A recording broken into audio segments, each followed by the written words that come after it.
on a vu les définitions, des définitions et des terminologies sur la théorie des graphes. Dans cette vidéo, on va passer à l'implémentation des graphes sous Python. Donc, il existe deux implémentations possibles de ces graphes dans Python. Soit on va utiliser les dictionnaires de précédence, soit on va utiliser les matrices d'adjacence.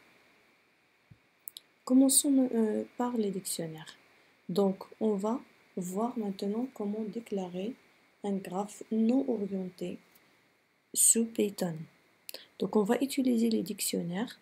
Comme déjà vu, le dictionnaire commence par les accolades et il a des clés et des valeurs. Donc, les clés ici représentent les sommets.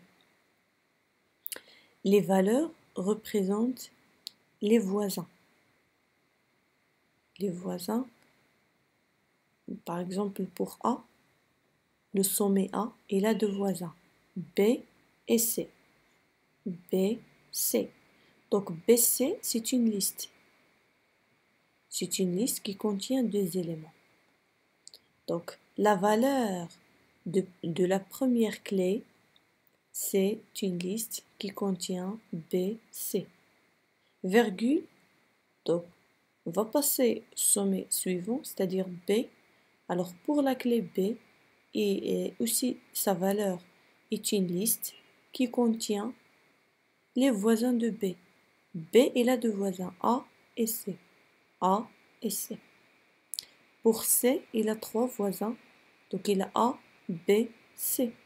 Pour D, il a deux voisins, il a C et E. Et finalement pour E, il a juste un seul voisin, les voix D. Donc sous Python, donc on a déclaré donc G égale, on a donc mis les accolades pour désigner qu'on veut déclarer un dictionnaire. Donc les clés ici, on a A, B, C, D, E. Les valeurs de ces clés, c'est les voisins.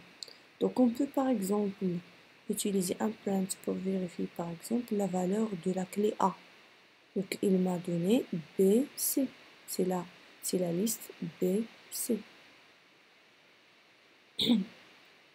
Je peux par exemple mettre ici B pour récupérer la valeur de B, de la clé B, c'est AC. Donc je peux encore utiliser, je peux spécifier quel élément par exemple je veux. Je veux par exemple le premier élément, car c'est une liste. Donc la valeur de cette clé est une liste qui contient deux éléments. Donc je peux spécifier le premier élément, il va me donner A. A. Donc si je spécifie 1, il va me donner C. Et ainsi de suite.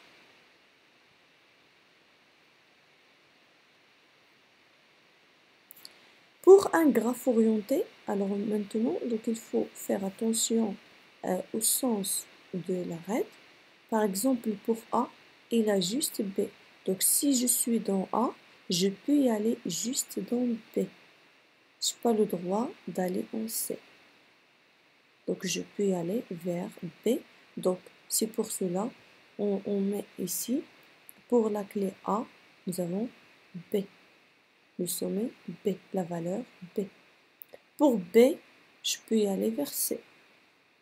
Alors pour C, je peux y aller vers D ou bien A. Donc A, D. Pour E, ou bien pour D, je peux y aller vers E. Mais pour E, il n'a pas donc d'arête avec le sens donc inverse. Donc il a une liste vide. Pour les graphes non orientés et valués, c'est-à-dire ils ont un poids, donc je déclare ici un graphe sous forme d'un dictionnaire qui contient les clés. Ces clés sont les sommets Les valeurs de ces clés est une liste qui contient les voisins, mais chaque voisin il est précédé d'un poids. Et si vous remarquez, on a déclaré ici un tuple. C'est un tuple qui a comme première valeur, comme premier élément, le poids.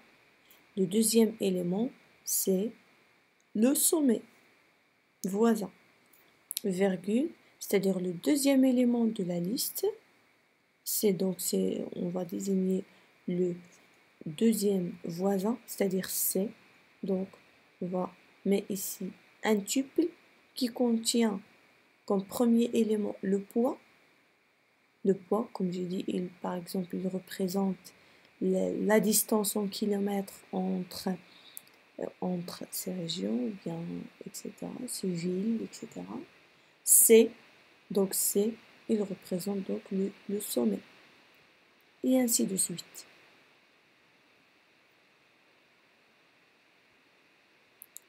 Donc pour un graphe non orienté pondéré, on peut le déclarer comme ça.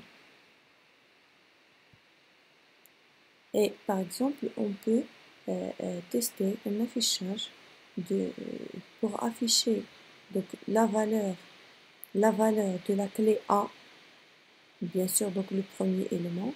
Donc il m'a donné 3B.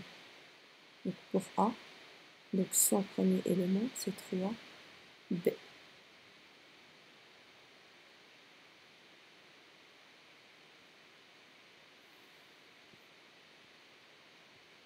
Alors, voilà, donc nous avons ici un exercice. Il vous demande de donner l'implémentation avec le dictionnaire de précédence du graphe suivant.